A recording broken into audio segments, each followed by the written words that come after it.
ਲੜੀਵਾਰ ਸ਼ਬਦ ਵਿਚਾਰ ਆਪਾਂ ਪਿਛਲੇ ਲੰਮੇ ਸਮੇਂ ਤੋਂ ਰੋਜ਼ਾਨਾ ਸਰਵਣ ਕਰਦੇ ਹਾਂ। ਅੱਜ ਦਾ ਜੋ ਸ਼ਬਦ ਹੈ 9ਵੀਂ ਅਸ਼ਟਪਦੀ ਦਾ ਇਹ 5ਵਾਂ ਪਦਾ 274 ਅੰਗ ਤੇ ਸੁਭਾਇਮਾਨ ਹੈ। ਸਤਿਗੁਰੂ ਜੀ ਸਾਨੂੰ ਇਸ ਪਾਵਨ ਪਵਿੱਤਰ ਸ਼ਬਦ ਦੇ ਵਿੱਚ ਸਾਡੇ ਵੱਲੋਂ ਰੱਖੇ ਗਏ ਇੱਕ ਸਵਾਲ ਦਾ ਜਵਾਬ ਦਿੰਦੇ ਨੇ। ਉਹ ਸਵਾਲ ਦਾ ਜਵਾਬ ਇਸ ਤਰ੍ਹਾਂ ਹੈ ਕਿ ਜਦੋਂ ਵੀ ਅਸੀਂ ਨਾਮ ਦੀ ਗੱਲ ਕਰਦੇ ਹਾਂ, ਧਰਮ ਦੀ ਗੱਲ ਕਰਦੇ ਹਾਂ, ਤੇ ਸਭ ਤੋਂ ਪਹਿਲਾ ਮੁੱਢਲਾ ਜਿਹੜਾ ਕਰਮ ਹੈ ਜਾਂ ਸਵਾਲ ਕਹਿ ਲਓ ਸਾਡਾ ਇਹ ਹੁੰਦਾ ਹੈ ਕਿ ਸਾਨੂੰ ਕਿਹੜੇ ਕਿਹੜੇ ਕਰਮ ਕਰਨੇ ਪੈਣਗੇ ਜਿਹਦੇ ਨਾਲ ਸਾਡੇ ਹਿਰਦੇ ਦੇ ਵਿੱਚ ਪ੍ਰਮਾਤਮਾ ਵਸ ਜਾਵੇ।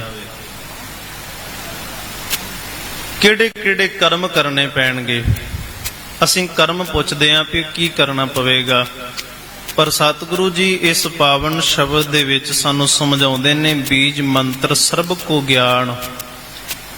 ਕਹਿੰਦੇ ਨੇ ਨਾਮ ਜਪ ਲੈ, ਕਰਮ ਕਰਨ ਦੀ ਲੋੜ ਨਹੀਂ ਪੈਣੀ।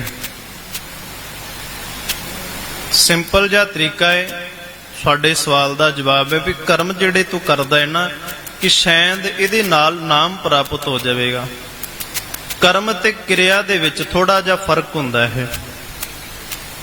ਕਰਮ ਅਸੀਂ ਉਹਨਾਂ ਨੂੰ ਕਹਿੰਦੇ ਆ ਜਿਹੜੇ ਗੁਣਾਂ ਦੇ ਵਿੱਚ ਆਉਂਦੇ ਹੋਣ, ਤੇ ਕਿਰਿਆ ਉਹ ਹੁੰਦੀ ਹੈ ਜਿਵੇਂ ਅਸੀਂ ਕਿਰਤ ਕਰਨੀ ਹੋਵੇ, ਰੋਟੀ ਖਾਣੀ, ਚੱਲਣਾ ਫਿਰਨਾ ਬੈਠਣਾ, ਇਹ ਇੱਕ ਕਿਰਿਆ ਹੈ। ਸੋ ਜਿਹੜੀ ਅਸੀਂ ਸੇਵਾ ਕਰਨੀ ਹੈ, ਜਿਹੜੀ ਅਸੀਂ ਬਾਣੀ ਪੜ੍ਹਨੀ ਸਿੱਖਣੀ ਹੈ, ਉਹ ਇੱਕ ਕਿਰਿਆ ਹੈ। ਉਹ ਇੱਕ ਕਿਰਿਆ ਹੈ। ਤੇ ਕਰਮ ਉਹ ਹੁੰਦੇ ਨੇ ਜਿਹੜੇ ਅਸੀਂ ਇਸ ਨੂੰ ਕਮਾਉਣੇ ਆ ਜਾਂ ਕਰਦੇ ਆ ਵੀ ਸਾਨੂੰ ਨਾਮ ਮਿਲ ਜਾਵੇ। ਗੁਰਬਾਣੀ ਦਾ ਸ਼ਬਦ ਹੈ ਕਰਮ ਧਰਮ ਪਾਖੰਡ ਜੋ ਦਿਸੈ। ਧਰਮ ਕਮਾਉਣ ਵਾਸਤੇ ਜਿਹੜੇ ਕਰਮ ਕੀਤੇ ਜਾਂਦੇ ਨੇ, ਔਰ ਜ਼ਰੂਰੀ ਨਹੀਂ ਕਿ ਉਹ ਜਿਹੜੇ ਅਸੀਂ ਕਰਮ ਕਰਦੇ ਹਾਂ ਉਹਨਾਂ ਕਰਮਾਂ ਦੇ ਵਿੱਚੋਂ ਸਾਨੂੰ ਸਫਲਤਾ ਹੀ ਮਿਲੇ, ਅਸੀਂ ਸਫਲ ਹੀ ਹੋਈਏ, ਕਿਉਂਕਿ ਇਹ ਤਿੰਨ ਸ਼ਬਦ ਇਕੱਠੇ ਆਏ ਨੇ, ਕਰਮ ਧਰਮ ਤੇ ਪਾਖੰਡ। ਧਰਮ ਕਮਾਉਣ ਵਾਸਤੇ ਬੰਦਾ ਕਰਮ ਕਰਦਾ ਹੈ, ਤੇ ਕਈ ਵਾਰੀ ਧਰਮੀ ਹੋਣ ਵਾਸਤੇ, ਧਰਮ ਕਮਾਉਣ ਵਾਸਤੇ ਕਰਮ ਕਰਦਾ, ਤੇ ਧਰਮੀ ਹੋਣ ਵਾਸਤੇ ਵਿਖਾਵਾ ਜਿਹਨੂੰ ਪਖੰਡ ਆਖਿਆ ਜਾਂਦਾ ਹੈ। ਸੋ ਜਿਹੜੇ ਕਈ ਲੋਕ ਧਰਮ ਕਮਾਉਂਦਿਆਂ ਜਾਂ ਤਾਂ ਉਹ ਧਨ ਪਦਾਰਥ ਦੇ ਲਾਲਚ ਦੇ ਇੰਨੇ ਆਦੀ ਹੋ ਗਏ ਕਿ ਉਹ ਵਾਹਿਗੁਰੂ ਨੂੰ ਵਿਸਾਰ ਬੈਠੇ, ਤੇ ਜੋ ਸ਼ਰਧਾ ਦੇ ਨਾਲ ਕਿਸੇ ਨੇ ਉਹਨਾਂ ਨੂੰ ਕੁਝ ਦਿੱਤਾ, ਕੁਝ ਚੜਾਇਆ ਜਾਂ ਭੇਟਾ ਕੀਤੀ, ਉਹ ਕੇਵਲ ਉਹਦੇ ਨਾਲ ਉਹਨਾਂ ਦਾ ਮਨ ਜਿਹੜਾ ਜੁੜ ਗਿਆ, ਤੇ ਉਹ ਕਰਮ ਜਿਹੜਾ ਕਰਦੇ ਸੀ ਧਰਮ ਵਾਸਤੇ ਉਹ ਪਖੰਡ ਬਣ ਗਿਆ, ਲੋਭ ਬਣ ਗਿਆ। ਇਵੇਂ ਹੀ ਕੁਝ ਲੋਕਾਂ ਨੂੰ ਪਤਾ ਲੱਗਾ ਕਿ ਤਾਂ ਕਰਮ ਹੀ ਬੜਾ ਸੌਖਾ ਹੈ। ਫਿਰ ਬਹੁਤ ਸਾਰੇ ਲੋਕ ਇਸ ਕਰਮ ਵੱਲ, ਇਸ ਧਰਮ ਵੱਲ, ਇਸ ਕਿਰਿਆ ਵੱਲ ਦੌੜ ਦੌੜ ਕੇ ਆਉਣ ਲੱਗ ਪਏ ਕਿ ਚਲੋ ਕੋਈ ਕਾਰੋਬਾਰ ਨਹੀਂ ਚੱਲਦਾ, ਕੋਈ ਕਰਮ ਜਾਂ ਕਾਰਜ ਨਹੀਂ ਸਫਲ ਹੋ ਰਿਹਾ, ਤਾਂ ਸੋ ਸਿੰਪਲ ਜੀ ਗੱਲ ਹੈ ਵੀ ਬਾਬੇ ਬਣ ਜਾਓ। ਬਾਬੇ ਬਣਨ ਦੇ ਨਾਲ ਭਾਵੇਂ ਤੁਸੀਂ ਪਖੰਡੀ ਹੋ, ਚਾਹੇ ਤੁਸੀਂ ਸੱਚਮੁੱਚ ਹੀ ਰੱਬ ਦਾ ਨਾਮ ਜਪਦੇ ਹੋ, ਸਫਲ ਹੀ ਸਫਲ ਹੋ। ਇਸ ਕਰਕੇ ਸਫਲ ਦੋਵਾਂ ਦੇ ਵਿੱਚ ਕਿਵੇਂ ਹੈ, ਜਿਹੜਾ ਪਖੰਡ ਨਹੀਂ ਕਰਦਾ, ਸੱਚੀ ਮੁੱਚੀ ਰੱਬ ਦੇ ਨਾਮ ਨੂੰ ਜਪਦਾ ਹੈ, ਉਹ ਤਾਂ ਰੱਬ ਵੱਲੋਂ ਸਫਲ ਹੈ। ਤੇ ਜਿਹੜਾ ਬੰਦਾ ਪਖੰਡ ਕਰਦਾ ਹੈ, ਰੱਬ ਨੂੰ ਨਹੀਂ ਜਪਦਾ, ਉਹ ਸੰਸਾਰ ਵੱਲੋਂ ਸਫਲ ਹੈ ਕਿ ਉਹਨੂੰ ਮਾਇਆ ਮਿਲ ਗਈ। ਸਫਲ ਦੋਵੇਂ ਹੀ ਹੋਏ, ਪਰ ਇੱਕ ਨੇ ਆਪਣੇ ਆਤਮੇ ਨੂੰ ਜਿੱਤਿਆ, ਇੱਕ ਨੇ ਸੰਸਾਰ ਦੇ ਲੋਕਾਂ ਨੂੰ ਜਿੱਤਿਆ। ਔਰ ਉਹਨੇ ਪਖੰਡ ਕਰ ਕਰਕੇ, ਵਿਖਾਵੇ ਕਰ ਕਰਕੇ ਆਖਿਆ ਕਿ ਆਓ ਮੈਂ ਤੁਹਾਨੂੰ ਦੱਸਦਾ ਇਹ ਨਾਮ ਕਿਵੇਂ ਪ੍ਰਾਪਤ ਹੋਣਾ, ਕਿਵੇਂ ਕਰਮ ਕਰਨੇ ਨੇ, ਕਿਹੜੇ ਧਾਰਮਿਕ ਕਰਮ ਕਰਨੇ ਨੇ। ਸੋ ਅਸੀਂ ਭੱਜ ਕੇ ਉਹਨਾਂ ਵੱਲ ਚਲੇ ਗਏ ਕਿ ਸਾਨੂੰ ਦੱਸੋ ਵੀ ਕਿਹੜੇ ਕਰਮ ਕਰਨੇ ਨੇ। ਸੋ ਉਹਨਾਂ ਸਾਰਿਆਂ ਨੂੰ ਅੱਜ ਸਤਿਗੁਰੂ ਗੁਰੂ ਅਰਜਨ ਸਾਹਿਬ ਸੱਚੇ ਪਾਤਸ਼ਾਹ ਜੀ ਇਸ ਅਸ਼ਟਪਦੀ ਦੇ 5ਵੇਂ ਪਦੇ ਵਿੱਚ ਜਵਾਬ ਦਿੰਦੇ ਨੇ ਕਿ ਬੀਜ ਮੰਤਰ ਸਰਬ ਕੋ ਗਿਆਨ, ਸਿਰਫ ਨਾਮ ਜਪ ਲੈ ਸਾਰੇ ਕਰਮ ਇਹਦੇ ਵਿੱਚ ਹੀ ਆ ਜਾਣਗੇ। ਨਾਮ ਜਪ ਲੈ ਕਰਮ ਸਾਰੇ ਇਹਦੇ ਵਿੱਚ ਹੀ ਆ ਜਾਣਗੇ। ਅਸੀਂ ਕਹਿੰਦੇ ਆ ਕਾਮ, ਕ੍ਰੋਧ, ਅਹੰਕਾਰ, ਲੋਭ, ਮੋਹ, ਲਾਲਚ, ਇਹ ਤ੍ਰਿਸ਼ਨਾ ਵਾਲੀਆਂ ਬਿਰਤੀਆਂ, ਇਹ ਭੈੜੀ ਦ੍ਰਿਸ਼ਟੀ, ਇਹ ਕਿਵੇਂ ਖਤਮ ਹੋ? ਕੋਰੋਨਾ ਵਾਇਰਸ ਨੂੰ ਅਸੀਂ ਤਾਂ ਹੀ ਹਰਾ ਸਕਦੇ ਹਾਂ ਜੇਕਰ ਅਸੀਂ ਆਪਣੇ ਵੱਧ ਤੋਂ ਵੱਧ ਟੈਸਟ ਕਰਵਾਵਾਂਗੇ ਤੇ ਵੈਕਸੀਨੇਸ਼ਨ ਲਗਵਾਵਾਂਗੇ। जैसे ही थोनू कोई थोड़ी बीमारी भी लगे, थोनू लगे कि मैनू मेरी छाती च दर्द है या मैनू खांसी हो गई या मैनू जुकाम हो गया या मेरा बदन दर्द है, तुसी वेट ना करो, टेस्ट कराओ। ਪੰਜਾਬ ਸਰਕਾਰ ਵੱਲੋਂ ਕੋਰੋਨਾ ਵਾਇਰਸ ਨਾਲ ਨਜਿੱਠਣ ਲਈ ਪੰਜਾਬ ਦੇ ਪਿੰਡਾਂ ਵਿੱਚ ਵੈਕਸੀਨੇਸ਼ਨ ਡਰਾਈਵ ਚਲਾਈ ਗਈ ਹੈ ਤਾਂ ਜੋ 18 ਸਾਲ ਤੋਂ ਉੱਪਰ ਦੇ ਸਾਰੇ ਲੋਕ ਜਲਦ ਤੋਂ ਜਲਦ ਆਪਣੀ ਵੈਕਸੀਨੇਸ਼ਨ ਕਰਵਾ ਸਕਣ। ਪੂਰੇ ਪੰਜਾਬ ਦੇ ਪਿੰਡਾਂ ਲਈ ਕੋਵਿਡ ਟੈਸਟਿੰਗ ਕੇਂਦਰ ਸਥਾਪਿਤ ਕੀਤੇ ਗਏ ਨੇ। ਜੇਕਰ ਤੁਹਾਨੂੰ ਬੁਖਾਰ, ਜ਼ੁਕਾਮ ਜਿਹੇ ਲੱਛਣ ਮਹਿਸੂਸ ਹੁੰਦੇ ਹਨ ਤਾਂ ਤੁਰੰਤ ਆਪਣਾ ਕੋਰੋਨਾ ਵਾਇਰਸ ਦਾ ਟੈਸਟ ਕਰਵਾਓ। ਕੋਰੋਨਾ ਸੰਬੰਧੀ ਜਾਣਕਾਰੀ ਲਈ 104 ਹੈਲਪਲਾਈਨ ਤੇ ਕਾਲ ਕਰੋ। तो तुसी प्लीज़ इस गल तो हुण मेरी गल मनो कि आपां पंजाब नूं बचाउणा है, अपने परिवारां नूं बचाउणा है, अपने पिंड नूं बचाउणा है, तुसी अपने महल्लिਆਂ ਨੂੰ बचाउणा है। तुसी जो दस्सिया डॉक्टरां ने करो। ਹਿਦਾਇਤਾਂ ਦੀ ਪਾਲਣਾ ਕਰਕੇ ਆਓ ਮਿਲ ਕੇ ਕਰੀਏ ਕੋਰੋਨਾ ਤੇ ਫਤਿਹ। ਇਹੀ ਹੈ ਸਾਡਾ ਮਿਸ਼ਨ ਫਤਿਹ। ਇਸ਼ਨਾਨ ਕਰਨ ਤੋਂ ਬਾਅਦ ਉਹ ਪਾਣੀ ਤੋਂ ਬਾਹਰ ਆਇਆ, ਉਸਨੇ ਆਪਣੀ ਸੁੰਡ ਦੇ ਵਿੱਚ ਮਿੱਟੀ ਭਰੀ, ਮਿੱਟੀ ਭਰ ਕੇ ਫਿਰ ਆਪਣੇ ਪਿੰਡੇ ਤੇ ਪਾ ਲਈ। ਸੋ ਸਾਨੂੰ ਇਹ ਸਮਝ ਲੱਗੀ, ਇਸ ਕਰਕੇ ਸਾਨੂੰ ਸਾਰੀ ਗੱਲ ਸਮਝਾ ਦਿੱਤੀ ਕਿ ਨਾਮ ਜਪੇਗਾ ਸਾਰਾ ਕੁਝ ਹੀ ਤੈਨੂੰ ਸਮਝ ਆ ਜਾਏਗਾ ਕਿ ਆਪਣੇ ਮਨ ਨੂੰ ਕਾਬੂ ਕਿਵੇਂ ਕਰਨਾ ਹੈ, ਆਪਣੇ ਆਪ ਨੂੰ ਕਾਬੂ ਕਿਵੇਂ ਕਰਨਾ ਹੈ। ਸੋ ਸਤਿਗੁਰੂ ਜੀ ਨੇ ਸਾਨੂੰ ਗੁਰਬਾਣੀ ਦੇ ਵਿੱਚ ਸਮਝਾਇਆ। ਸਾਨੂੰ ਥੋੜੀ ਪਤਾ ਸੀ ਵੀ ਸੇਵਾ ਕਿਵੇਂ ਕਰਨੀ ਚਾਹੀਦੀ ਹੈ, ਨਹੀਂ ਪਤਾ ਸੀ। ਸੋ ਸਾਨੂੰ ਗੁਰੂ ਅਮਰਦਾਸ ਜੀਆਂ ਨੇ ਸਮਝਾਇਆ। ਕਹਿੰਦੇ ਨੇ ਇਵੇਂ ਸੇਵਾ ਕਰ, ਹਸਤੀ ਸਿਰ ਜੋ ਅੰਕਸ ਹੈ, ਅਹਰਣ ਜਿਉ ਸਿਰ ਦੇ, ਮਨ ਤਨ ਆਗੇ ਰੱਖ ਕੇ ਉਹ ਵੀ ਸੇਵ ਕਰੇ। ਕਹਿੰਦੇ ਜਿਵੇਂ ਹਾਥੀ ਦੇ ਸਿਰ ਦੇ ਉੱਪਰ ਕੁੰਡਾ ਵੱਜਦਾ ਏ, ਅਹਰਣ ਦੇ ਉੱਪਰ ਲੋਹੇ ਨੂੰ ਕੁੱਟਿਆ ਜਾਂਦਾ ਏ, ਉਵੇਂ ਆਪਣਾ ਮਨ ਤੇ ਤਨ ਗੁਰੂ ਅੱਗੇ ਅਰਪਣ ਕਰ ਦੇ। ਸਾਵਧਾਨ ਤਰੀਕੇ ਨਾਲ ਸੇਵਾ ਕਰ, ਇਉਂ ਗੁਰਮੁਖ ਆਪ ਨਿਵਾਰੀਏ। ਇਸ ਢੰਗ ਨਾਲ ਸੇਵਾ ਕਰੇਗਾ ਤੇ ਸਭ ਰਾਜ ਸ੍ਰਿਸ਼ਟ ਕਾ ਲੈ। ਹੁਣ ਅਸੀਂ ਸ੍ਰਿਸ਼ਟੀ ਦਾ ਰਾਜ ਕੀ ਕਰਨਾ ਹੈ? ਅਸੀਂ ਸਾਰੀ ਸ੍ਰਿਸ਼ਟੀ ਦਾ ਰਾਜ ਕੀ ਕਰਨਾ ਹੈ? ਸਾਨੂੰ ਨਹੀਂ ਚਾਹੀਦਾ ਰਾਜ, ਕਿਉਂਕਿ ਜੇ ਸਾਰੀ ਸ੍ਰਿਸ਼ਟੀ ਦਾ ਰਾਜ ਭਾਗ ਸਾਡੇ ਕੋਲ ਹੋਵੇ ਕਿ ਸਾਨੂੰ ਮੌਤ ਨਹੀਂ ਵਿਆਪੇਗੀ, ਕਿ ਸਾਨੂੰ ਦੁੱਖ ਨਹੀਂ ਆਉਣਗੇ, ਸਾਡੇ ਸਰੀਰ ਦੇ ਅੰਦਰ ਬਿਮਾਰੀਆਂ, ਰੋਗ ਨਹੀਂ ਲੱਗਣਗੇ, ਸਭ ਕੁਝ ਹੋਵੇਗਾ, ਫਿਰ ਅਸੀਂ ਸ੍ਰਿਸ਼ਟੀ ਦਾ ਰਾਜ ਕੀ ਕਰਨਾ ਹੈ? ਇਸ ਕਰਕੇ ਮਹਾਰਾਜ ਨੇ ਸਾਰੀ ਸ੍ਰਿਸ਼ਟੀ ਦਾ ਰਾਜ ਤੋਂ ਭਾਵ ਇਹ ਆਖਿਆ ਹੈ ਕਿ ਉਹ ਤੈਨੂੰ ਜਿੱਤ ਨਹੀਂ ਸਕਣਗੀਆਂ। ਸਭ ਰਾਜ ਸ੍ਰਿਸ਼ਟ ਕਾ ਲੈ। ਜਦੋਂ ਤੂੰ ਨੀਵਾਂ ਹੋ ਕੇ ਸੇਵਾ ਕਰੇਗਾ ਨਾ, ਆ ਫਿਰ ਤੈਨੂੰ ਕੋਈ ਲਾਲਚ ਦੇ ਕੇ ਖਰੀਦ ਨਹੀਂ ਸਕਦਾ, ਕੋਈ ਤਲਵਾਰ ਦੇ ਨਾਲ ਧਮਕੀ ਦੇ ਕੇ ਆਪਣੇ ਰੱਬ ਨਾਲੋਂ ਤੋੜ ਨਹੀਂ ਸਕੇਗਾ, ਜਾਂ ਕਿਸੇ ਵੀ ਪ੍ਰਕਾਰ ਦੇ ਲੋਭ ਲਾਲਚ ਦੇ ਕੇ ਤੈਨੂੰ ਵਾਹਿਗੁਰੂ ਨਾਲੋਂ ਤੋੜ ਨਹੀਂ ਸਕਦਾ।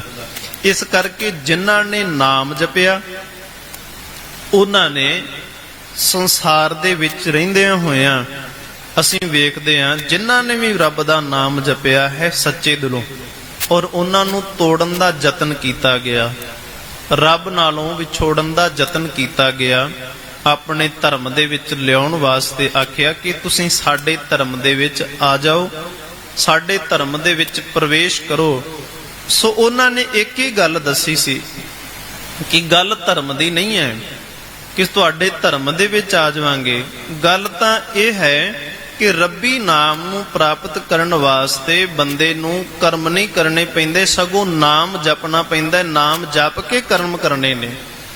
ਨਾਮ ਵਾਸਤੇ ਕਰਮ ਕਰਾਂਗੇ ਤੇ ਹੋ ਸਕਦਾ ਹੈ ਅਸੀਂ ਅਸਫਲ ਹੋ ਜਾਈਏ, ਨਾਮ ਨੂੰ ਜਪ ਕੇ ਕਰਮ ਕਰਾਂਗੇ ਫਿਰ ਅਸੀਂ ਸਫਲ ਹੀ ਹੋਵਾਂਗੇ, ਕਿਉਂਕਿ ਅਸੀਂ ਰੱਬ ਨੂੰ ਪਾਉਣ ਵਾਸਤੇ ਕਰਮ ਕਰਦੇ ਹਾਂ। ਤੇ ਜਦੋਂ ਰੱਬ ਹੀ ਪਾ ਲਿਆ ਫਿਰ ਕਰਮ ਕਰਾਂਗੇ, ਫਿਰ ਜਿਵੇਂ ਜਿਵੇਂ ਰੱਬ ਕਹੀ ਜਾਏਗਾ ਉਵੇਂ ਉਵੇਂ ਆਪਾਂ ਕਰੀ ਜਾਵਾਂਗੇ।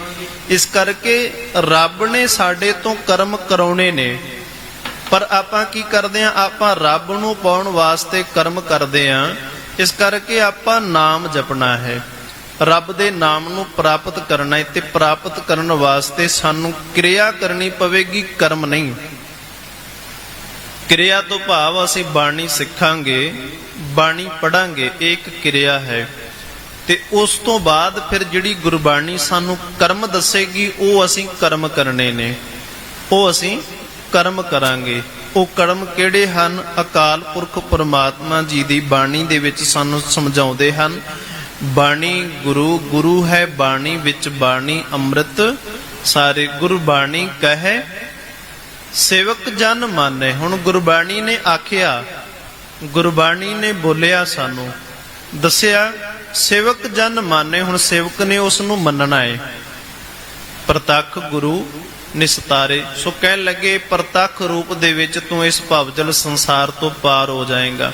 ਸੋ ਗੁਰਬਾਣੀ ਨੇ ਕਿਹਾ ਸਾਨੂੰ, ਗੁਰੂ ਨੇ ਸਾਨੂੰ ਦੱਸਿਆ, ਫਿਰ ਉਸ ਅਨੁਸਾਰ ਕਰਮ ਕੀਤਾ।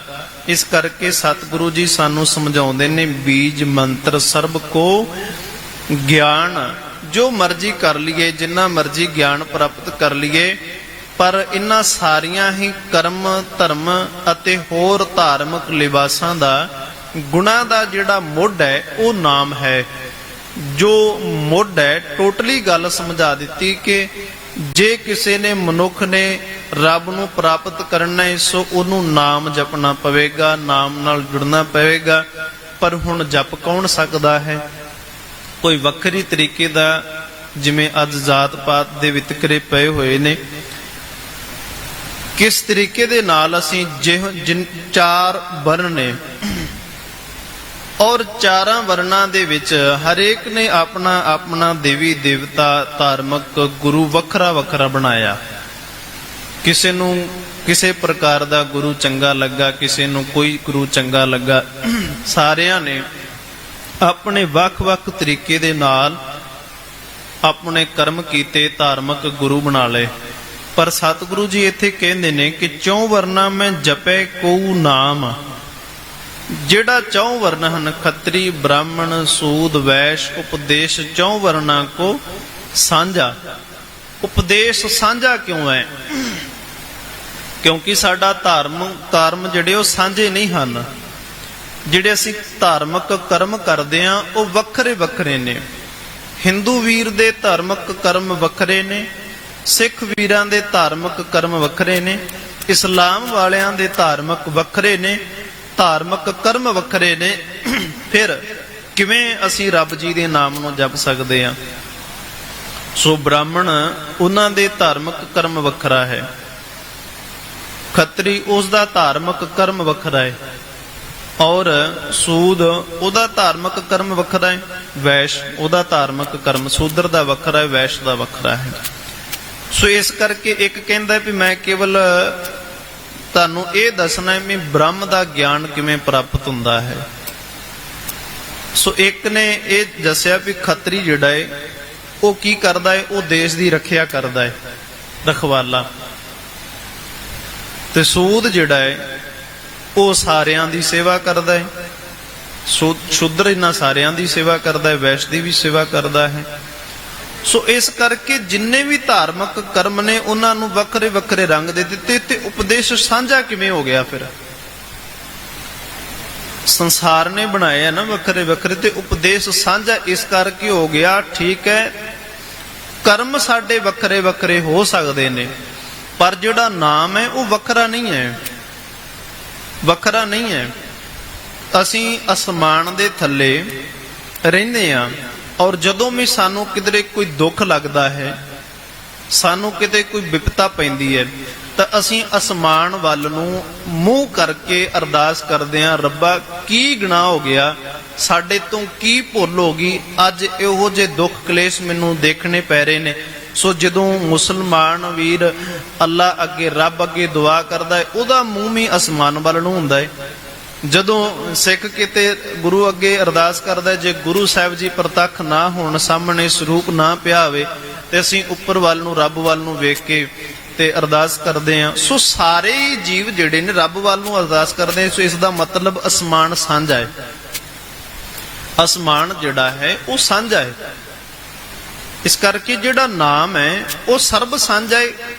ਕਰਮ ਵੱਖਰੇ ਵੱਖਰੇ ਨੇ, ਕਰਮ ਵੱਖਰੇ ਵੱਖਰੇ ਨੇ। ਇਸ ਕਰਕੇ ਸਾਨੂੰ ਗੁਰੂ ਅਰਜਨ ਸਾਹਿਬ ਜੀ ਕਹਿੰਦੇ ਨੇ, ਤੂੰ ਕਰਮ ਨਾ ਕਰ, ਤੂੰ ਨਾਮ ਜਪ, ਜਿਹੜਾ ਸਾਰਿਆਂ ਦਾ ਸਾਂਝਾ ਹੈ, ਜਿਹੜਾ ਸਾਰਿਆਂ ਦੇ ਵਿੱਚ ਰਮਿਆ ਹੋਇਆ ਹੈ। ਜੇ ਕਰਮਾਂ ਦੇ ਰਾਹੀਂ, ਧਰਮਾਂ ਦੇ ਰਾਹੀਂ ਤੂੰ ਨਾਮ ਜਪਣ ਲੱਗੇਗਾ ਸੋ ਤੈਨੂੰ ਨਹੀਂ ਸਫਲ ਹੋ ਸਕੇਗਾ। ਕਿਉਂ? ਇੱਕ ਧਰਮ ਦੇ ਵਿੱਚ ਇੱਕ ਕਰਮ ਜਿਹੜਾ ਹੈ ਉਸ ਨੂੰ ਇਹ ਦਰਸਾਇਆ ਜਾਂਦਾ ਹੈ ਵੀ ਇਸ ਕਰਮ, ਧਾਰਮਿਕ ਕਰਮ ਕਰਨ ਦੇ ਨਾਲ ਰੱਬ ਦੀ ਪ੍ਰਾਪਤੀ ਹੋ ਜਾਂਦੀ ਹੈ। ਔਰ ਦੂਸਰੇ ਧਰਮ ਦੇ ਵਿੱਚ ਜਾਓ, ਜਿਹੜਾ ਧਰਮ ਅਸੀਂ ਪਹਿਲਾਂ ਸੁਣ ਕੇ ਆਏ ਹੁੰਨੇ ਆ ਵੀ ਇਹ ਧਾਰਮਿਕ ਕਰਮ ਕਰੋਗੇ ਰੱਬ ਪ੍ਰਾਪਤ ਹੋ ਜਾਏਗਾ, ਦੂਜੇ ਧਰਮ ਤੇ ਜਾਓ, ਉਸ ਨੇ ਲੀਕ ਮਾਰੀ ਹੁੰਦੀ ਵੀ ਇਹ ਧਾਰਮਿਕ ਕਰਮ ਕਰਨ ਦੇ ਨਾਲ ਪਾਪ ਲੱਗਦਾ ਹੈ, ਪਾਪ ਲੱਗਦਾ ਹੈ।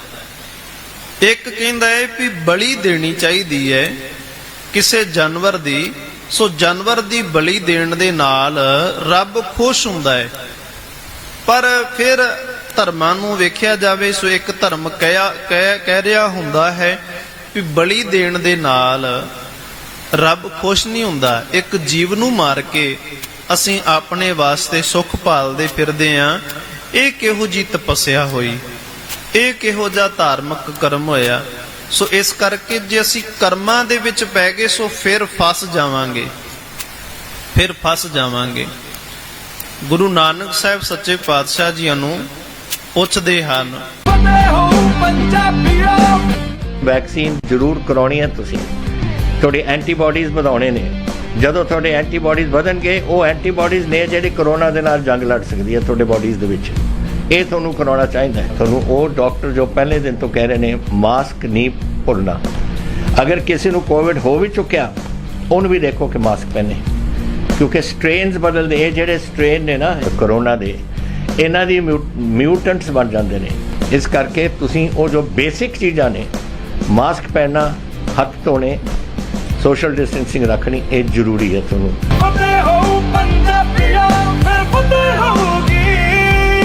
ਅਮਲਾਂ ਤੋਂ ਬਿਨਾਂ ਇਹ ਦੋਨੋਂ ਹੀ ਰੋ ਰਹੇ ਨੇ। ਰੋਣ ਤੋਂ ਭਾਵ ਹੁੰਦਾ ਹੈ, ਜਿਵੇਂ ਅੱਜ ਸਿੱਖ ਵੀ ਇਦਾਂ ਹੀ ਕਰ ਰਿਹਾ ਹੈ ਨਾ, ਰੋਣ ਤੋਂ ਭਾਵ ਹੁੰਦਾ ਹੈ ਵੀ ਆ ਕਰਮ ਕਰੀ ਜਾਣੇ ਨੇ ਪਰ ਰੱਬ ਦਾ ਨਾਮ ਮਿਲਿਆ ਨਹੀਂ ਅਜੇ ਤੱਕ।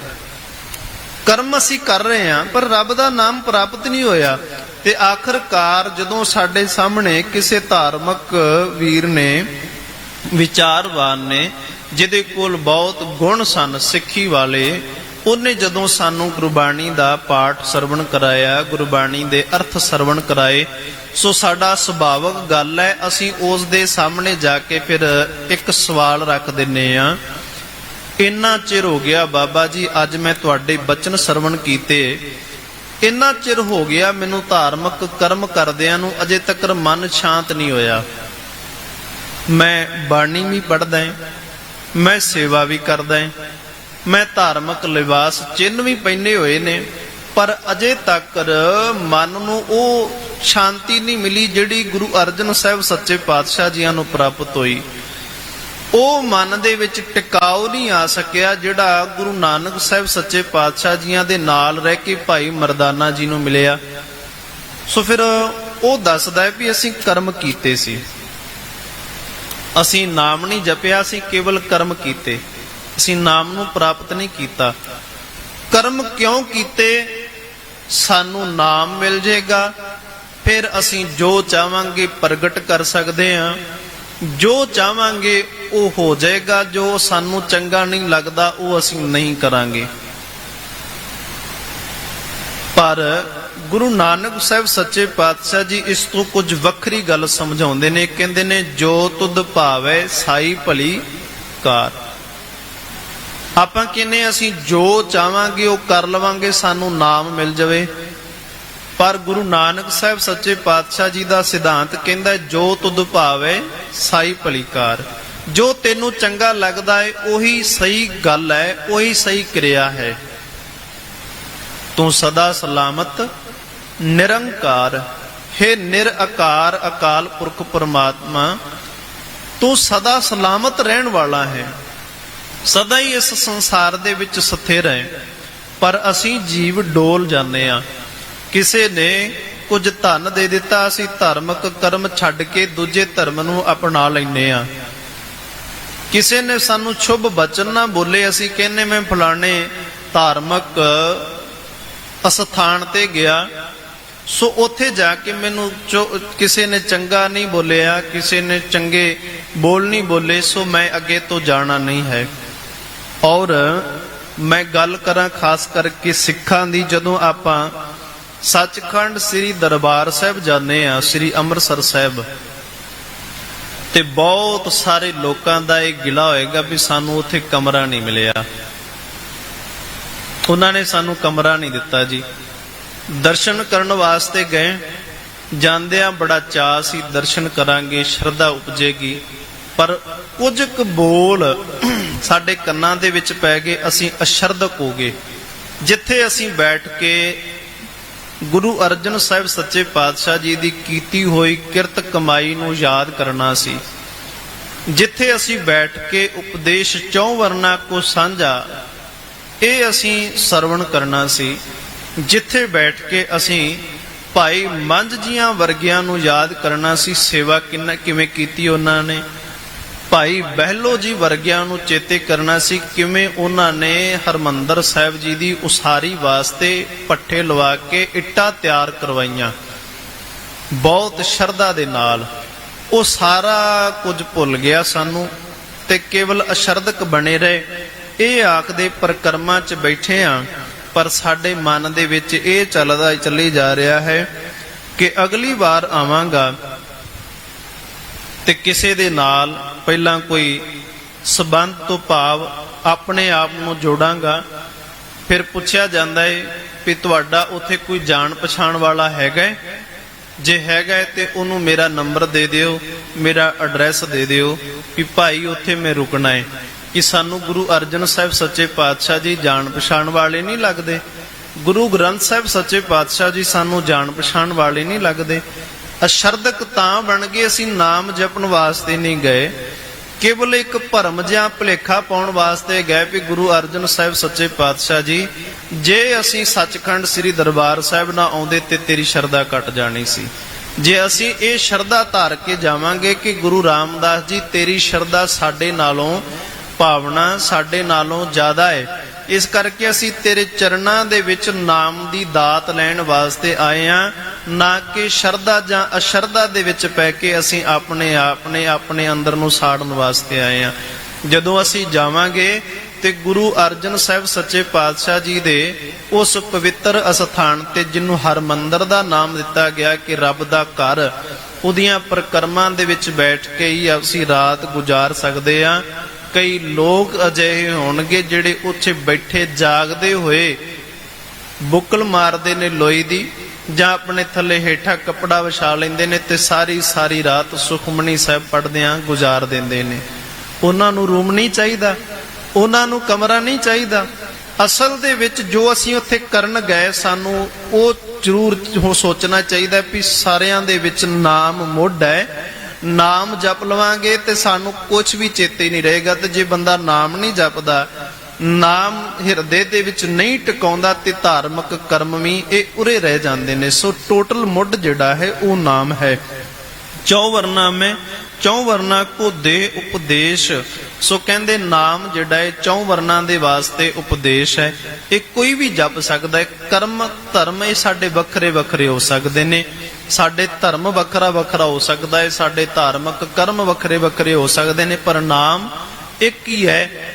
ਹਿੰਦੂ ਵੀ ਰਾਮ ਕਹਿੰਦਾ ਹੈ, ਮੁਸਲਮ ਵੀਰ ਵੀ ਕਈ ਵਾਰ ਰਾਮ ਜੇ ਕਹਿ ਦੇਣਗੇ ਤਾਂ ਕੋਈ ਵੱਡੀ ਗੱਲ ਨਹੀਂ ਹੈ। ਅਸਲ ਦੇ ਵਿੱਚ ਰਾਮ ਰਮਿਆ ਹੋਇਆ ਕਹਿੰਦੇ ਨੇ। ਓਮ ਜਿਹੜਾ ਹੈ ਉਹ ਵੀ ਸਾਡਾ ਇੱਕੋ ਜਿਹਾ ਹੈ। ਸਾਂ ਗੁਰੂ ਨਾਨਕ ਸਾਹਿਬ ਸੱਚੇ ਪਾਤਸ਼ਾਹ ਜੀ ਨੇ ਇੱਕ ਲਾ ਦਿੱਤਾ। ਇੱਕ ਤੋਂ ਭਾਵ ਹੈ ਕਿ ਜਿਹੜਾ ਓਮ ਸਾਰਿਆਂ ਦੇ ਵਿੱਚ ਰਮਿਆ ਹੋਇਆ ਹੈ ਉਹ ਇੱਕ ਹੀ ਹੈ, ਕੋਈ ਬਹੁਤੇ ਨਹੀਂ ਹਨ। ਉਹ ਇੱਕ ਹੀ ਹੈ ਜਿਹੜਾ ਸਾਰਿਆਂ ਦੇ ਵਿੱਚ ਰਮਿਆ ਹੋਇਆ ਹੈ। ਸੋ ਇੱਕ ਅਕਾਲ ਪੁਰਖ ਪਰਮਾਤਮਾ ਦੇ ਨਾਲ ਜੁੜਨਾ ਹੈ। ਨਾਨਕ ਉਸ ਪੰਡਤ ਕੋ ਸਦਾ ਆਦੇਸ਼। ਮੇਰੇ ਗੁਰੂ ਨਾਨਕ ਸਾਹਿਬ ਸੱਚੇ ਪਾਤਸ਼ਾਹ ਜੀ ਕਹਿੰਦੇ ਨੇ ਉਸ ਸੂਝਵਾਨ ਨੂੰ ਸਦਾ ਨਮਸਕਾਰ ਹੈ, ਸਦਾ ਹੀ ਨਮਸਕਾਰ ਹੈ।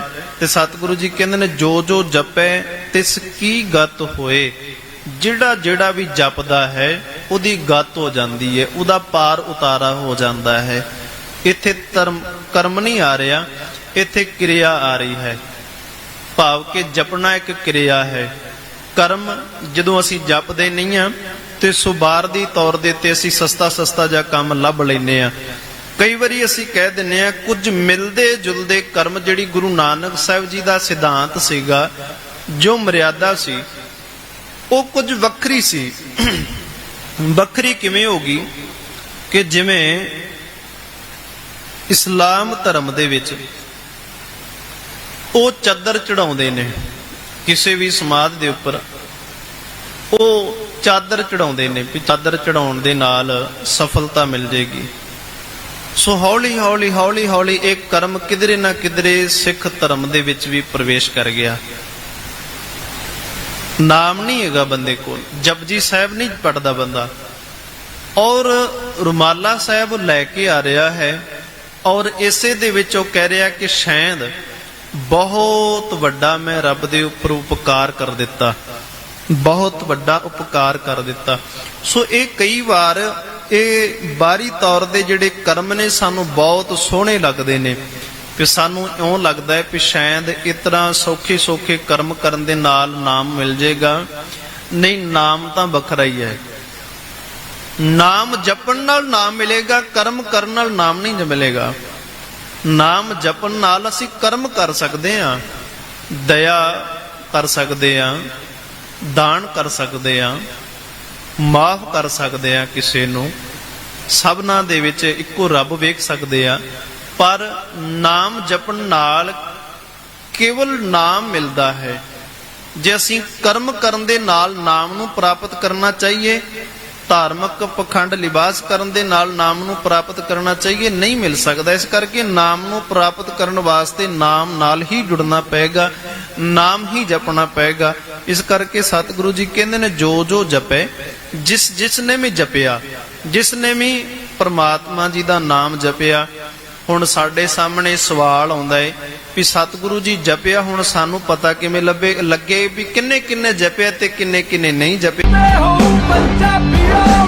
ਰੂਰਲ ਕਰੋਨਾ ਵੋਲੰਟੀਅਰਸ ਕਹਿ ਕੇ ਇੱਕ 7 ਬੰਦਿਆਂ ਦਾ ਗਰੁੱਪ ਹਰ ਪਿੰਡ ਦੇ ਵਿੱਚ ਬਣਾਇਆ ਜਾਏ। ਉਹ 7 ਮੈਂਬਰ ਦਾ ਗਰੁੱਪ ਆਪਣੇ ਪਿੰਡਾਂ ਦੇ ਵਿੱਚ ਘੁੰਮੇ, ਔਰ ਇਹਦੇ ਵਿੱਚ ਉਹਨਾਂ ਨੂੰ ਐਮਫਸਾਈਜ਼ ਕਰਨਾ ਚਾਹੀਦਾ ਹੈ ਟੈਸਟ ਕਰੋ, ਜੈਸੇ ਮੈਂ ਤੁਹਾਨੂੰ ਦੱਸਿਆ। ਜਿੱਥੇ ਫਿਰ ਅਗਰ ਕੋਈ ਪੋਜ਼ਿਟਿਵ ਨਿਕਲਿਆ, ਉਹ ਕਿਹਨੂੰ ਮਿਲਿਆ ਉਹਨੂੰ ਟਰੇਸ ਕਰੋ, ਕਿ ਜਾ ਕੇ ਦੇਖੋ ਕਿ ਕਿਹਨੂੰ ਮਿਲਿਆ, ਉਹਨੂੰ ਵੀ ਟੈਸਟ ਕਰੋ। ਔਰ ਫਿਰ ਜਿਹੜੇ ਕੋਵਿਡ ਪੋਜ਼ਿਟਿਵ ਨੇ, ਟ੍ਰੀਟ ਕਰੋ। 3 T's test, trace and treat. ਇਹ ਚੀਜ਼ਾਂ ਅਗਰ ਆਪਾਂ ਕਰ ਸਕੀਏ ਤਾਂ ਤੁਸੀਂ ਦੇਖੋ ਇਹਦੇ 'ਚ ਆਪਣੇ ਪਿੰਡ 'ਚ ਔਰ ਮੁਹੱਲਿਆਂ 'ਚ ਕੰਟਰੋਲ ਆ ਸਕਦੀ ਹੈ।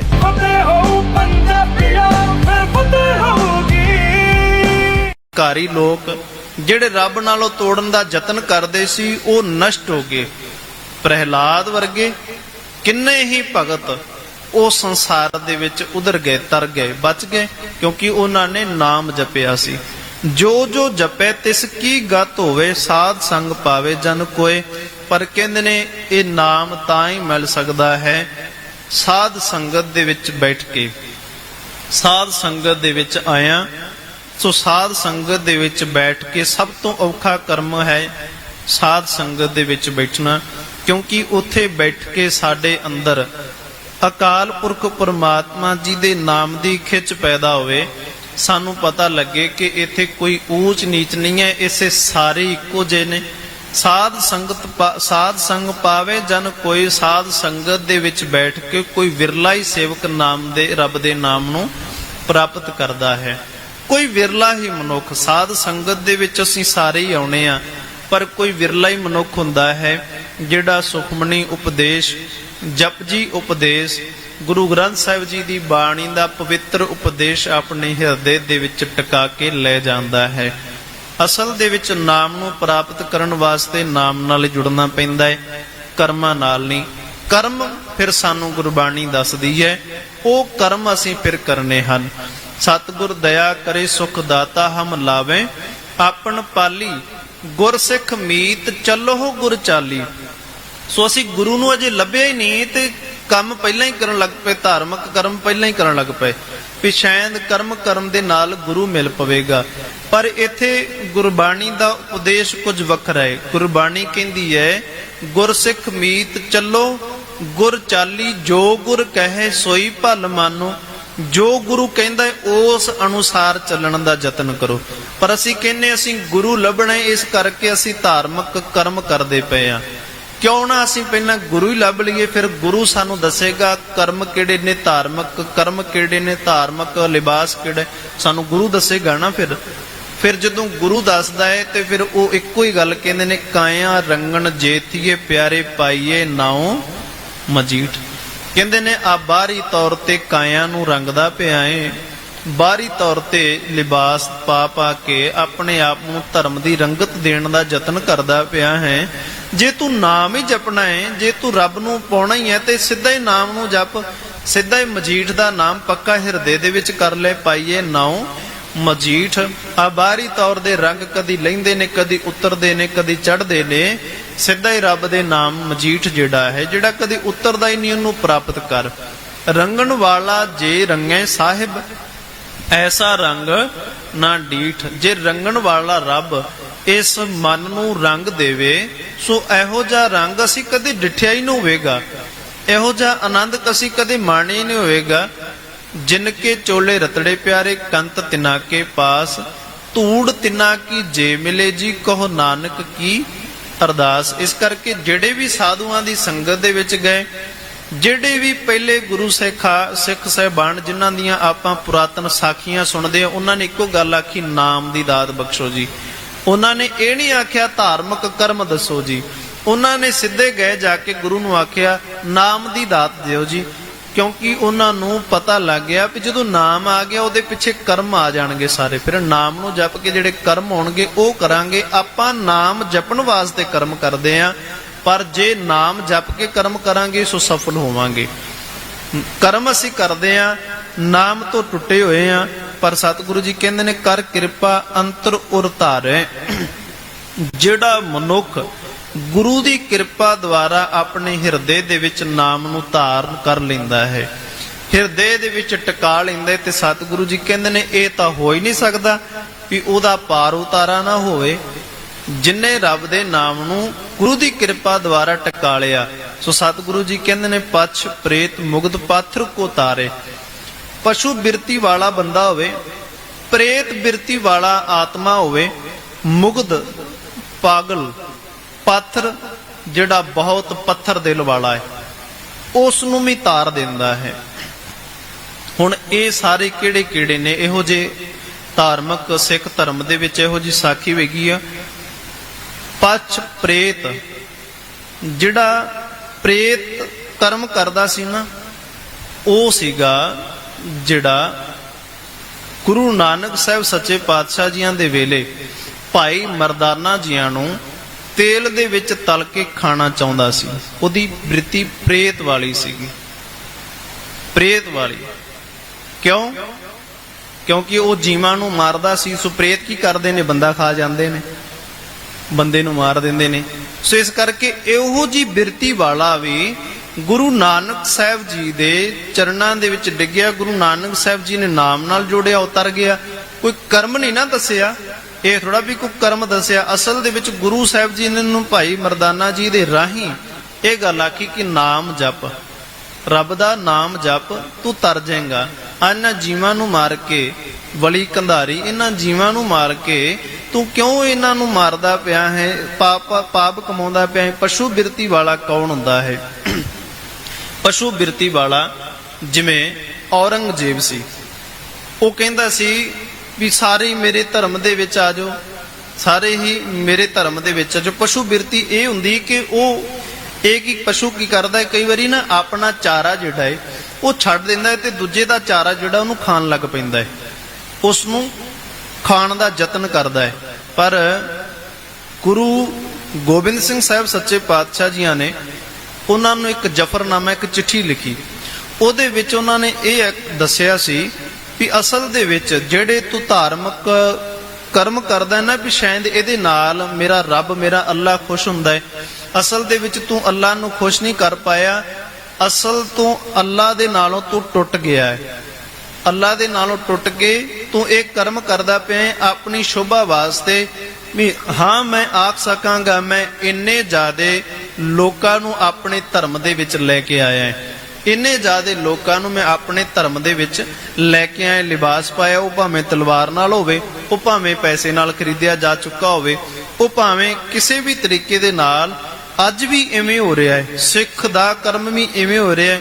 ਉਹ ਵੱਧ ਤੋਂ ਵੱਧ ਇੱਕ ਹੀ ਗੱਲ ਕਰੀ ਜਾਂਦਾ ਹੈ ਜੀ, ਅੰਮ੍ਰਿਤ ਛਕ ਲਿਓ। ਠੀਕ ਹੈ, ਅੰਮ੍ਰਿਤ ਛਕਣਾ ਸਾਡਾ ਹੌਕਾ ਬਣਦਾ ਹੈ, ਸਾਡਾ ਫਰਜ਼ ਬਣਦਾ ਵੀ ਅਸੀਂ ਹੌਕਾ ਦੇਣਾ ਹੈ, ਆਵਾਜ਼ ਦੇਣੀ ਹੈ। ਪਰ ਜੇ ਅਸੀਂ ਇੱਕ ਜਿਹੜਾ ਕੱਲ ਤੱਕ ਸ਼ਰਾਬ ਪੀ ਰਿਹਾ ਸੀ, दारू ਪੀ ਰਿਹਾ ਸੀ, ਅਸੀਂ ਉਹਨੂੰ ਕਹਿੰਦੇ ਇਹਨੂੰ ਅੰਮ੍ਰਿਤ ਛਕਾ ਦਿਓ, दारू ਛੱਡ ਜਾਏਗਾ। ਉਹਨੇ ਹਫ਼ਤਾ ਕ दारू ਛੱਡੀ, ਪਰ ਫੇਰ ਕਿਧਰੇ ਉਹਦੇ ਸਾਹਮਣੇ ਕਰਮ ਹੋਏ, ਉਹਨੇ ਫੇਰ ਦੁਬਾਰਾ ਕਿਰਪਾਨ ਵੀ ਪਹਿਨੀ ਹੋਈ ਹੈ ਤੇ दारू ਪੀਣ ਲੱਗ ਪਿਆ। ਉਹ ਕਿਉਂ ਕਰਨ ਲੱਗ ਪਿਆ? ਅਸਲ ਦੇ ਵਿੱਚ ਅਸੀਂ ਉਹਨੂੰ ਗੁਰੂ ਦਾ ਸਿਧਾਂਤ ਨਹੀਂ ਸਿਖਾਇਆ, ਗੁਰਬਾਣੀ ਦੀਆਂ ਗੱਲਾਂ ਤੱਕ ਤੋਂ ਦੂਰ ਰੱਖਿਆ, ਗੁਰਬਾਣੀ ਦੇ ਵਿਚਾਰਾਂ ਤੋਂ ਦੂਰ ਰੱਖਿਆ। ਕੇਵਲ ਇੱਕ ਹੀ ਗੱਲ ਉਹਦੇ ਕੰਨ ਦੇ ਵਿੱਚ ਪਾ ਦਿੱਤੀ ਕਿ ਅੰਮ੍ਰਿਤ ਛਕ ਲੈ। ਉਹਨੇ ਅੰਮ੍ਰਿਤ ਛਕਿਆ ਪਰ ਨਿਭਾ ਨਾ ਸਕਿਆ, ਕਿਉਂਕਿ ਉਹਦੇ ਕੋਲ ਵਿਚਾਰ ਨਹੀਂ ਹੈਗੇ ਸੀ। ਆਪਾਂ ਉਹਨੂੰ ਲਿਬਾਸ ਦਿੱਤਾ ਤੇ ਲਿਬਾਸ ਇੱਕ ਕੱਪੜੇ ਦੀ ਤਰ੍ਹਾਂ ਹੀ ਪਾਓਗੇ ਮੈਲਾ ਹੋ ਜਾਏਗਾ, ਦੂਜਾ ਫੇਰ ਪਾ ਲੋਗੇ, ਲਾ ਦੋਗੇ, ਪਾ ਲੋਗੇ ਮੈਲ, ਇਸ ਤਰ੍ਹਾਂ। ਪਰ ਜਿਹੜੀ ਵਿਚਾਰ ਹੈ ਉਹ ਵਿਚਾਰ ਕਦੀ ਮੈਲੀ ਨਹੀਂ ਹੁੰਦੀ। ਵਿਚਾਰ ਹਮੇਸ਼ਾ ਦਿਲ ਦੇ ਵਿੱਚ ਰਹਿੰਦੀ ਹੈ, ਹਿਰਦੇ ਦੇ ਵਿੱਚ ਰਹਿੰਦੀ ਹੈ। ਸੋ ਜਿਹੜਾ ਧਾਰਮਿਕ ਲਿਬਾਸ ਹੁੰਦਾ ਹੈ ਉਹ ਕਦੀ ਬੰਦਾ ਪਾਉਂਦਾ, ਕਦੀ ਉਤਾਰਦਾ ਹੈ। ਤੇ ਸਤਿਗੁਰੂ ਜੀ ਕਹਿੰਦੇ ਨੇ ਇਸ ਤਰੀਕੇ ਦੇ ਨਾਲ ਭਾਵੇਂ ਕੋਈ ਪੱਥਰ ਬਿਰਤੀ ਵਾਲਾ ਹੋਵੇ, ਭਾਵੇਂ ਪਸ਼ੂ ਬਿਰਤੀ ਵਾਲਾ ਹੋਵੇ, ਭਾਵੇਂ ਪ੍ਰੇਤ ਬਿਰਤੀ, ਭਾਵੇਂ ਕੋਈ ਮੂਰਖ ਕਿਉਂ ਨਾ ਹੋਵੇ, ਹਾਂ ਗੁਰੂ ਸਾਹਿਬ ਜੀ ਉਹਨੂੰ ਤਾਰ ਦਿੰਦੇ ਨੇ, ਉਹਦਾ ਪਾਰ ਉਤਾਰਾ ਕਰ ਦਿੰਦੇ ਨੇ। ਸਰਬ ਰੋਗ ਕਾ ਔਖਦ ਨਾਮ, ਸਤਿਗੁਰੂ ਜੀ ਕਹਿੰਦੇ ਨੇ ਸਾਰਿਆਂ ਰੋਗਾਂ ਦਾ ਜਿਹੜਾ ਔਖਦ ਦਵਾਈ ਉਹ ਨਾਮ ਹੈ। ਫਤਿਹ ਕਿਟ ਦਿੱਤੇ ਨੇ ਕਿ ਤੁਹਾਨੂੰ ਕਿਤੇ ਜਾਣ ਦੀ ਲੋੜ ਨਹੀਂ। ਅਗਰ ਤੁਸੀਂ ਪੋਜ਼ਿਟਿਵ ਹੋ, ਸਟੇਜ 1 ਦੇ ਵਿੱਚ ਹੋ, ਲੈਵਲ 1 ਦੇ ਵਿੱਚ ਹੋ, ਆਪਣੇ ਘਰ 'ਚ ਜਾਓ, ਫਤਿਹ ਕਿਟ ਤੁਹਾਨੂੰ ਮਿਲ ਜੂਗਾ। ਬਿਮਾਰੀ ਦਾ ਕੀ ਦਵਾਈ ਲੈਣੀ ਹੈ, ਕੈਸੇ ਲੈਣੀ ਹੈ, ਸਾਰਾ ਕਾਗਜ਼ ਵਿੱਚ ਹੈ। ਕੋਈ ਬੰਦਾ ਆਊਗਾ ਜਿਹੜਾ ਤੁਹਾਨੂੰ ਦੇਊਗਾ ਔਰ ਉਹ ਸਮਝਾਊਗਾ ਵੀ ਤੁਹਾਨੂੰ, ਉਹ ਤੁਸੀਂ ਲਓ।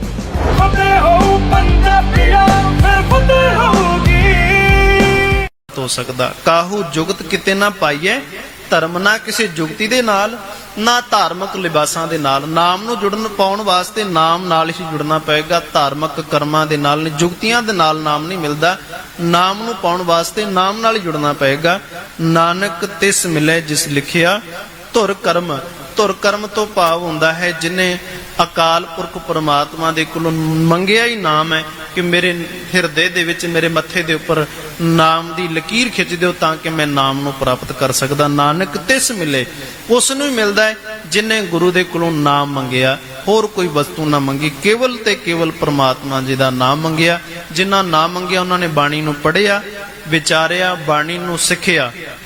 ਫਿਰ ਇਸ ਕਿਰਿਆ ਦੇ ਨਾਲ ਉਹਨਾਂ ਨੇ ਰੱਬ ਦੇ ਨਾਮ ਨੂੰ ਜਪ ਕੇ, ਨਾਮ ਜਪ ਕੇ, ਫਿਰ ਜਿਵੇਂ ਜਿਵੇਂ ਗੁਰੂ ਕਹਿੰਦਾ ਰਿਹਾ, ਜਿਵੇਂ ਜਿਵੇਂ ਗੁਰਬਾਣੀ ਉਪਦੇਸ਼ ਕਰਦੀ ਰਹੀ, ਉਵੇਂ ਉਵੇਂ ਉਹ ਕਰਮ ਕਰਦੇ ਰਹੇ। ਇਸ ਕਰਕੇ ਨਾਮ ਨੂੰ ਪਾਉਣ ਵਾਸਤੇ ਕਰਮ ਨਹੀਂ ਕਰਨੇ, ਆਪਾਂ ਨਾਮ ਪਾ ਕੇ ਕਰਮ ਕਰਨੇ ਨੇ।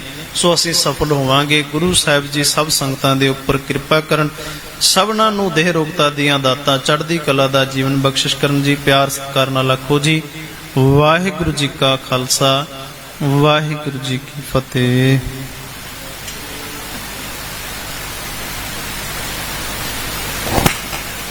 ਵਾਹਿਗੁਰੂ ਸਾਹਿਬ।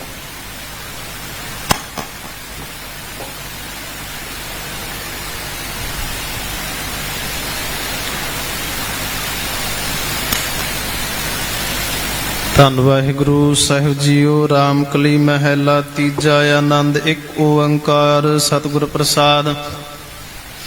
ਆਨੰਦ ਭਇਆ ਮੇਰੀ ਮਾਏ ਸਤਿਗੁਰੂ ਮੈਂ ਪਾਇਆ, ਸਤਿਗੁਰ ਤਾਂ ਪਾਇਆ ਸਹਿਜ ਸੇਤੀ। ਮਨ ਵਜੀਆਂ ਵਧਾਈਆਂ, ਰਾਗ ਰਤਨ ਪਰਵਾਰ ਭਰੀਆਂ, ਸ਼ਬਦ ਗਾਵਣ ਆਈਆਂ। ਸ਼ਬਦੋ ਤਾਂ ਗਾਵੋ ਹਰੀ ਕੇਰਾ, ਮਨ ਜਿਨੀ ਵਸਾਇਆ। ਕਹੇ ਨਾਨਕ ਆਨੰਦ ਹੋਵਾ, ਸਤਿਗੁਰੂ ਮੈਂ ਪਾਇਆ। ਏ ਮਨ ਮੇਰਿਆ ਤੂੰ ਸਦਾ ਰਹੋ ਹਰਿ ਨਾਲੇ, ਹਰਿ ਨਾਲ ਰਹੋ ਤੂੰ ਮਨ ਮੇਰੇ, ਦੁਖ ਸਭ ਵਿਸਾਰਨਾ। ਅੰਗੀਕਾਰੋ ਕਰੇ ਤੇਰਾ ਕਾਰਜ ਸਭ ਸਵਾਰਨਾ। ਸਭਨਾ ਗੱਲਾਂ ਸਮਰੱਥ ਸੁਆਮੀ, ਸੋ ਕਿਉ ਮਨੋ ਵਿਸਾਰੇ। ਕਹੇ ਨਾਨਕ ਮਨ ਮੇਰੇ ਸਦਾ ਰੋ ਹਰਨਾਲੇ। ਸਾਚੇ ਸਾਹਿਬਾ ਕਿਆ ਨਹੀਂ ਕਰਤੇ ਰਹਿ, ਕਰਤਾ ਤੇਰੇ ਸਭ ਕਿਛ ਹੈ। ਜਿਸ ਦੇ ਸੋ ਪਾਵੇ ਸਦਾ ਸਿਫਤ ਸਲਾਹ ਤੇਰੀ, ਨਾਮ ਮਨ ਵਸਾਵੇ। ਨਾਮ ਜਿਨ ਕੇ ਮਨ ਵਸਿਆ ਵਾਜੇ ਸ਼ਬਦ ਕਨੇਰੇ। ਕਹੇ ਨਾਨਕ ਸੱਚੇ ਸਾਹਿਬ ਕਿਆ ਨਹੀਂ ਕਰਤੇ ਰਹਿ। ਸਾਚਾ ਨਾਮ ਮੇਰਾ ਆਧਾਰੋ, ਸਾਚ ਨਾਮ ਆਧਾਰ ਮੇਰਾ। ਜਿਨ ਭੁੱਖਾਂ ਸਭ ਗਵਾਈਆਂ, ਕਰ ਸ਼ਾਂਤ ਸੁਖ ਮਨ ਆਏ ਵਸਿਆ। ਜਿਨ